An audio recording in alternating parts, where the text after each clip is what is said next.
Hello for the Rebel Capitalists. Hope you're well. So, excuse me, everyone knows that we have a big problem in the United States, and it's called immigration. And I don't think there are any easy fixes, but there are things that we could do to definitely make the problem better. And oh, by the way, you can start with rule of law.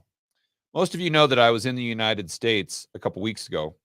And for me, I think it's a much different experience going to the United States or being in the United States than for most Americans because I'm rarely there. So I can see the dramatic changes where most Americans just kind of see it as, well, business as usual. I don't really notice anything. But when you go there once a year, it's shocking. Not just the changes, but the changes for the worst. And I'm looking at Tucson as an example because that's where I spent a lot of time. And this is a great reference point because I lived in Tucson in 2017. So I know what it's like. And now it's unrecognizable. It's basically a zombie apocalypse. It's a war zone. It's Mad Max. It's people walking around with needles hanging out of their arms, and a lot of them are illegal immigrants. This is just me calling a spade a spade. I mean, if you don't believe me, if you think I'm a racist or something like that, I would challenge you. Just take a flight out to Tucson. Let me know what you see. So let's go over a recent article from the Wall Street Journal. And they talk about how Trump is evil because he wants to actually deport, that's the right word, people who are here illegally. And let's just actually think this through, right? And before we move any further, let me say that I am someone that's actually for open borders. That's right. I think we should have open borders. But in order to do that, we'd have to change a lot of things first. I think that would be the ideal that we should strive for. Let anyone come in who wants to come in. But make sure, well, first and foremost, make sure that they're coming in legally because you're setting a precedence there. Again, it goes back to rule of law. But once we got to a point, once we did A, B, and C, which would be prerequisites to this idea, then I say, fine, open the border. You might have to show something to make sure that you're not a terrorist. But again, let's be honest. It's like the gun laws. That's the argument that only that we need to restrict people's rights to owning guns. Therefore, the bad guys don't own them. When in reality, those restrictions only prevent good guys from owning them. They don't prevent the bad guys. And just FYI, the border patrol that we have now is the exact same. If you think there's a terrorist that can't get into the United States because of TSA, I've got some oceanfront property in Arizona to sell you. I don't want to get too far off topic. Let's go over to this Wall Street Journal article. And it's going to be complete drivel whenever they start the article with some sort of sob story. That's like the giveaway. Whenever you see a story that starts where they're just pulling on your emotional heartstrings, then this is not a serious article. And I think it's weird too that the mainstream media that leans a little right is very anti-Trump. And I think Trump's a blowhard. I think, given the choice, obviously, I'd take him over Kamala, but I'd sure as hell take RFK over Trump. And Trump, it's not like he's great. I mean, he has no principles. He has no morals. He really doesn't understand economics. But anyway, but I think it's very telling that now most of the mainstream media is against him. And you have a lot of the Republicans now saying they're anti-Trump. A lot of the Dick Cheney types now are going to the Democratic convention or whatever it is. They're saying, yes, I'm voting Kamala because Trump is so bad that even Dick Cheney is voting for him. In my view, you should say, well, wait a minute. It's not that Trump's so bad that Dick Cheney is voting for him. It's that Kamala Harris is so evil Dick Cheney is voting for her. That's the way you should look at it. But anyway, let's get back to this article. And of course, they talk about, so instead of getting statistics and data, they always give you, well, Victor Ochoa was 7 years old when a stranger with a wide brim hat came to his house and told his parents they had 3 days to leave the United States. This was back in 1955. They're talking about how basically Trump wants to do the same thing Eisenhower did, and that there's really, if we do this, then we're being mean. I mean, I could sit here and read you the article, but that's the gist of it. I mean, we can't do this because it's mean. I mean, look, this kid, as an example, Victor, they say that, I mean, he had to go back, and the kids, when he went to school, they were making fun of him. I mean, they were calling him a gringo. I mean, so if someone comes into the country illegally and we send them back to their country, I mean, we can't do that because the other first graders might poke fun at them. I mean, this is the level of argument we're dealing with. This is the intellectual rigor that we're dealing with right now. And if you don't believe me, right here, over the next 7 years, Ochoa struggled with the new country and the new language. He was bullied and called a gringo. As though that's some sort of justification for people coming into the country illegally and us allowing them to stay here. And you know what's funny too is I've been to probably over 45 countries. I have yet to go to a country where they just allow everyone to come in. And if you come in illegally, they're like, oh, well, wow, good job. Man, you sure fooled us. And boy, you did such a good job fooling us and such a great job breaking our laws that we're going to go ahead and give you a work permit and a passport. Show me the country. Maybe there's countries that I've been to that have done that, but I sure as hell didn't notice. I mean, try going to Singapore and pulling that one off. What's funny is try going to Mexico and pulling that off. Try going to Venezuela and doing that. See what happens. The irony. But let's get back to poor Victor Ochoa. Poor Victor. And of course, he moved back to the United States 14 years later. So is it really a big deal? But they're just going through, and then they're going over some of the logistical issues, which, hey, they're valid, right? I mean, how do you round up these? They're calling it 11 million. I think it's a hell of a lot more than that. But 11 million people living illegally in the United States. I mean, how do you round these people up, right? And if they've been here for 20 years, I mean, are you going to take them out and send them back? I mean, maybe. So there are some logistical issues there. Absolutely. But at a certain point, you've got to ask yourself, what message is this sending about our rule of law? So if we allow anyone to come in that just, sneaks through somehow, and let's be honest, it's not really like you're sneaking through. In fact, I'll tell you a story. I used to do business down in Nogales in 2017. I would take my trucks down there when I was flipping trucks. For you OG rebel capitalists, you know exactly what I'm referring to. And I had a paint guy down there that was fantastic. Better than anyone I had ever seen in the United States. I mean, he really had a talent. And so I said, hey, man, why don't we start a business? I'll rent a space in Tucson, and I'll try to get you like a work visa or something like that so you can come into the country legally. And hey, and then, we can do this business. We'll just split profits 50-50. You do the work. I'll put up all the capital. We'll make it happen. He's like, oh, yeah, I'd really like to do that, but that ain't going to happen. I'm like, why not?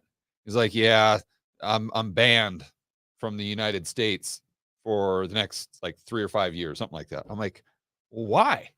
He goes, oh, a couple years ago, I decided to go up to Chicago and I started working up there or something like that. And he's like, they caught me and they sent me back. So now they won't let me go back to the United States. I think it was like 3 years. I'm like, whoa, time out here. Time out. I'm like, first of all, they caught you. They sent you back and they only set a restriction for 3 years? Like, what? Like, look, if you're caught in Australia and doing something like that, they're not banning you. Well, I would assume they're not banning you for 3 years. I know this because a buddy of mine tried to do that. He wasn't Mexican. He's a white dude from the United States. He extended his stay, then he left. I'm like, okay, buddy, you're not coming back, like, ever. You're banned from the country. Now, maybe that was exclusive to this particular person. I don't know why it would be.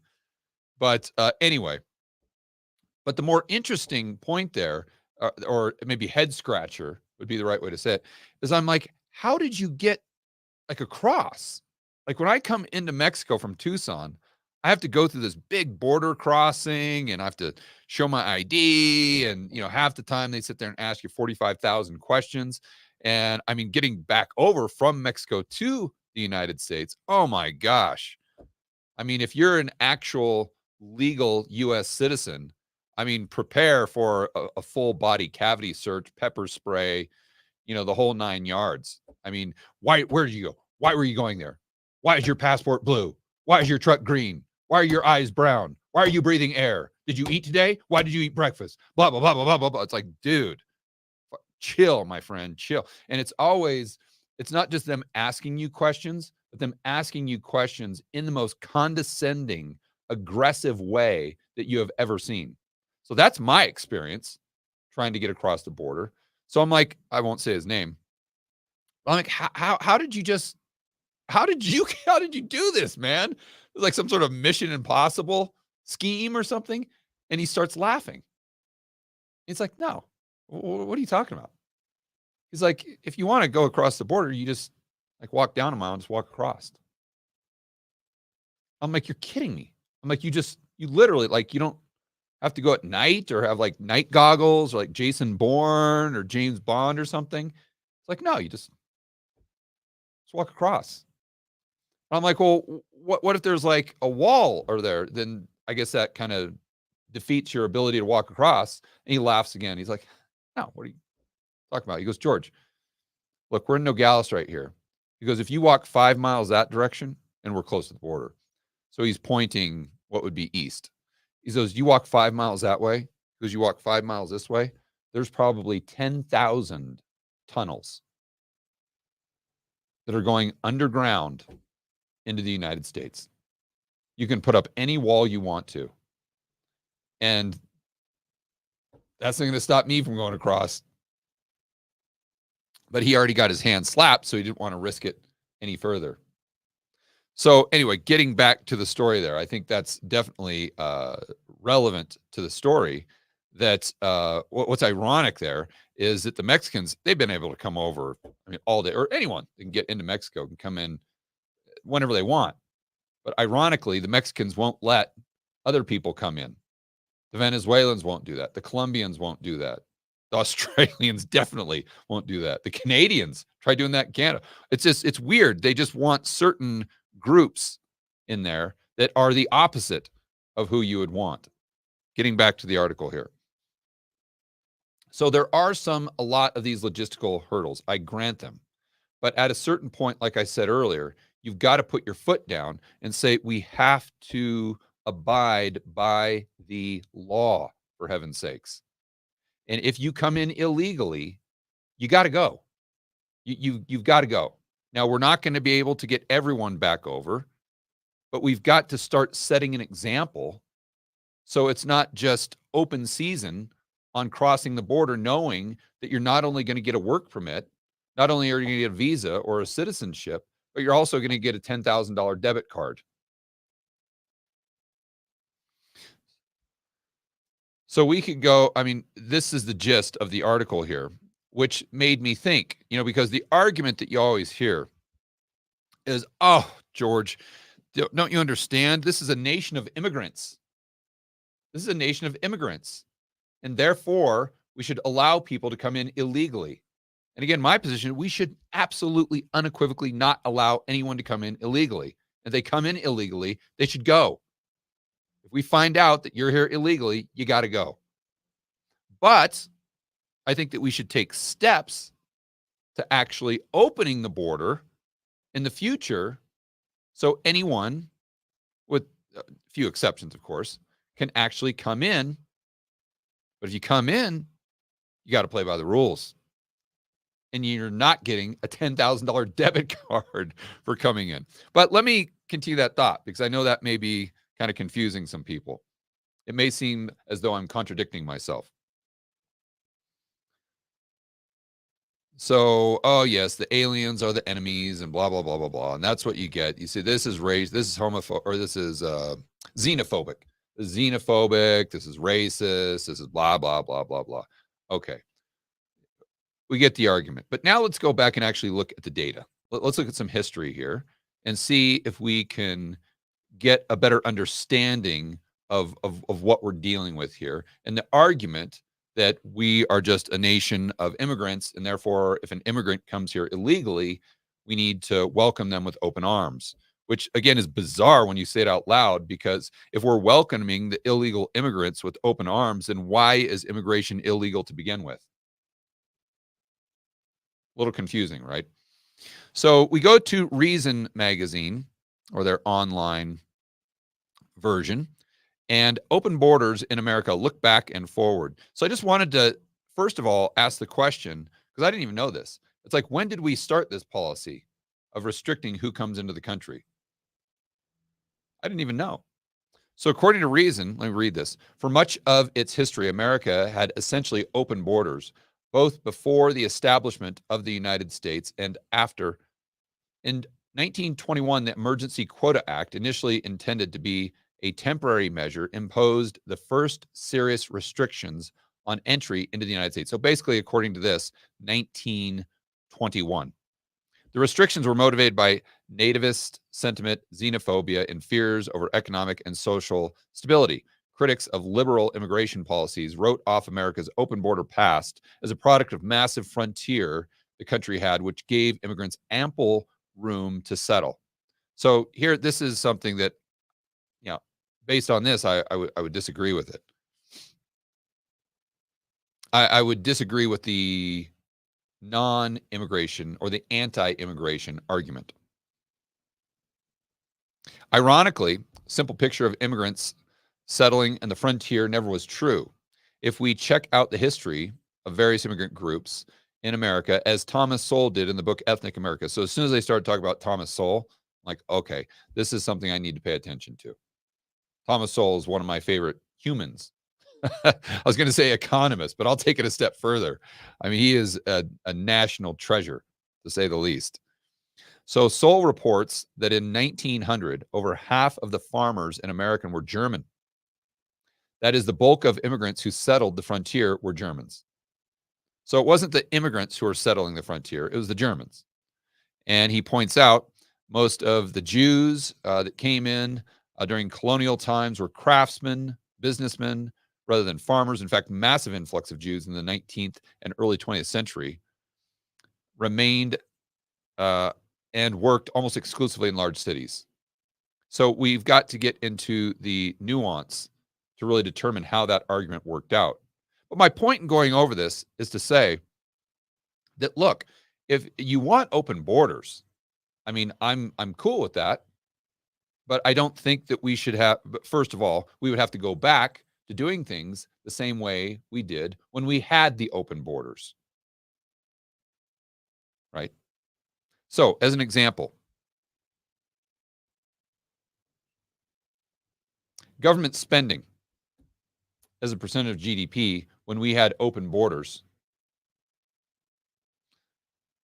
was at most, we'll go to the 1920 here, and that was World War I. So it's a kind of an anomaly. So we'll just go prior to that. So at most, government spending outside of war times was less than 10% of GDP. And look at this. Isn't this amazing? During the Civil War, government spending as a percentage of GDP got up to a whopping 15%. You say, George, what is it today? Give me some sort of context. Well, back in 2018, it was 40. That was 2018. Think about what the deficits in the government spending has done since not just 2018, but since the cerveza sickness. I mean, we are easily at 50% right now. Government spending 50% of GDP. So if you want open borders, again, I think the whole idea of having closed borders, but letting anyone come in illegally, everyone agrees that's stupid.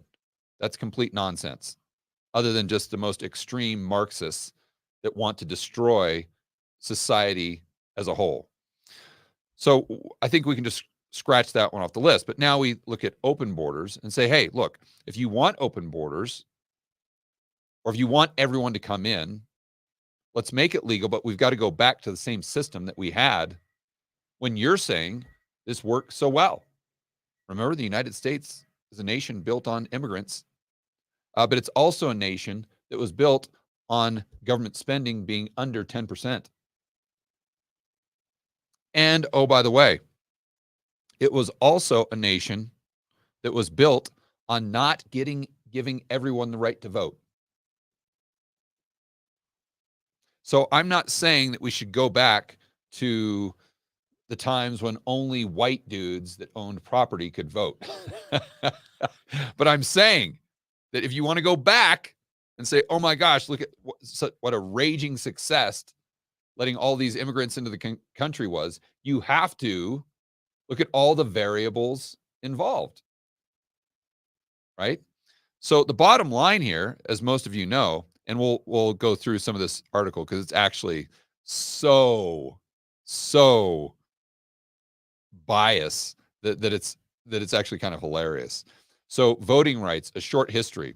The struggle for equal voting rights dates to the earliest days of U.S. history. Now, they're saying in 2019, after a period of bipartisan efforts to expand enfranchisement,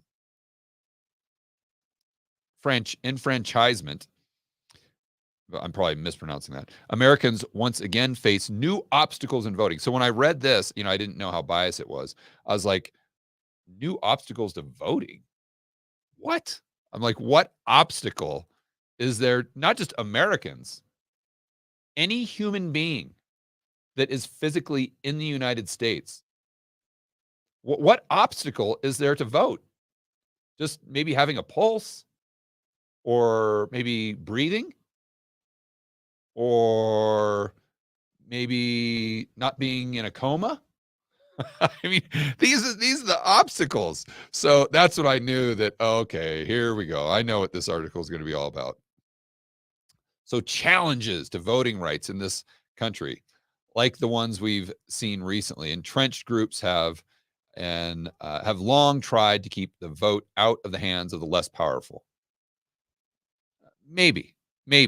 But my argument is maybe we should think about keeping voting out of the hands of people who, just due to their knowledge, are incapable of having an educated vote. I don't know.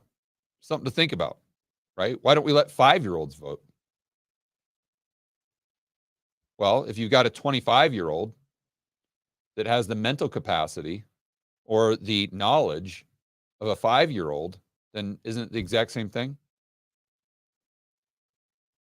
Getting back to this, America began its great democratic experiment in the 1700s by granting the right to vote to a narrow subset of society, white male landowners. Even as barriers to voting began receding, many of the southern states erected new ones, such as poll taxes, literacy tests, aimed at keeping African Americans out of the vote, basically. Okay, well, I will assume that's their reason, but literacy tests nowadays, I mean, sounds good to me. Look, I can't vote in Colombia. If I was a citizen, if I got dual citizenship, I would assume, I don't know this for sure, but I would assume that I have the right to vote. But in order to get that citizenship, guess what I have to do? I have to take an extensive test on Colombian history and I have to pass a Spanish test. And you say, oh, George, that's just kind of a blow-off thing. No, it's not. It's so extensive that a lot of the people that work for me that were born in either Ecuador or Venezuela, they didn't even pass. It took them 2 or 3 times to take the test and study and study and study and study to actually pass. So that's what I got to do in Colombia and in order to vote. So I don't know. Maybe we should explore making the right to vote based on having at least a baseline knowledge of how maybe the American system works, maybe how free market capitalism works, maybe a baseline knowledge of the language. Doesn't seem too outrageous to me.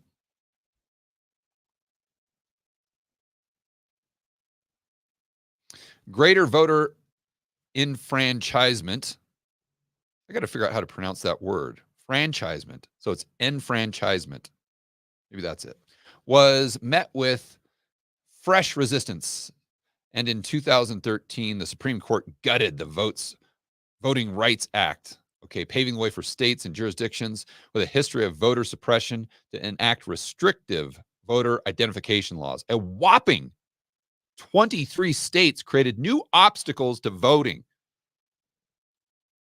And so I'm like, wow, that sounds really bad. I wonder what these states did. I mean, it sounds like they're racist, or it sounds like they're trying to rig the vote by doing something extreme, something crazy. So I actually clicked on what these obstacles are. And as you would imagine, in their article, 11 Barriers to Voting, the very first one is, you have to have an ID. So I don't know that I've ever heard a worse argument than the argument you shouldn't have to have an ID in order to vote. Like, that is absolute insanity. An ID? No, I mean, you need an ID to get on a plane. You need an ID to set up a bank account. You need an ID to, I don't know, pretty much do anything in the United States. Hell, in the United States, you can barely do anything without giving them your damn fingerprint and a scan of your eyeballs, for heaven's sakes. So why on earth would we not have people get an ID to vote? And by the way, if you want to ban having an ID to vote, great. But then let's ban it for getting on a plane. Let's ban it for everywhere else. Because if your argument, or any argument that you would have for banning it to vote, should also apply to an airplane or anything else that would require an ID. Why do we need an ID to drive a car? See, that's another thing. So we have to go through all this rigmarole to get this little thing, this piece of plastic that says that it's legal for you to drive. Okay, isn't voting just as important? Why is it that you have to have a certain skill set to drive, but you don't have to have a skill set to vote? In fact, you don't even have to have an ID. You see, it doesn't make much sense, does it? So the whole point, at least my point here, is that we have to get rid of this idea that immigration, or that we have restrictions on immigration, but yet allow people to come in illegally and then just give them a pat on the back and say, hey, great job. You came in illegally. Now let's go ahead and give you a work visa, and let's reward you for duping us. Let's reward you for getting around our laws. Let's reward you for blatantly ignoring our laws. That's got to end. Because even if you want to argue for the people that are in the United States, what message does that send to everyone else that's outside of the United States? That's first and foremost. And this is just my opinion. Take it for what it's worth. Now, moving forward, if you want to argue that everyone should be able to come in, or, whatever they claim, right, that they're some sort of refugee or something like that. Okay, great. Now let's get on that path. I'm all for it. But if you want to get on that path, what we have to do is go back to the same variables that we had when this country was built on the back of immigrants. So you've got to restrict voting, and you've got to reduce the size of government. And what I'm specifically referring to is welfare. No welfare. So if you ban food stamps, if you ban all forms of welfare, everything, and you restrict voting to a certain group that can actually qualify, just like a driver's license test, then the only argument I would have, or I would see against open borders, would be you can't let all the terrorists in. And my rebuttal there is they're already coming in. Trust me. If a terrorist wants to come into the United States, they're getting in the United States. So the fact that you've got a little wall right there doesn't mean anything when there's 10,000 freaking tunnels going beneath the wall into the United States. And then it's a meritocracy, right? If you want to come in and show me how you're better than everyone else, or that you can work harder, that you can produce more, show me what you got, my friend. Show me what you got. That's what I think we should strive for. I think most of you probably think I'm absolutely out of my mind, and you're free to have that opinion. That's all this is. This isn't like the yield curve where I'm talking about probabilities and this and this and this. This is just only my opinion. Again, you take it for what it's worth. By the way, the cost of watching this video, free. So that tells you how good the information is.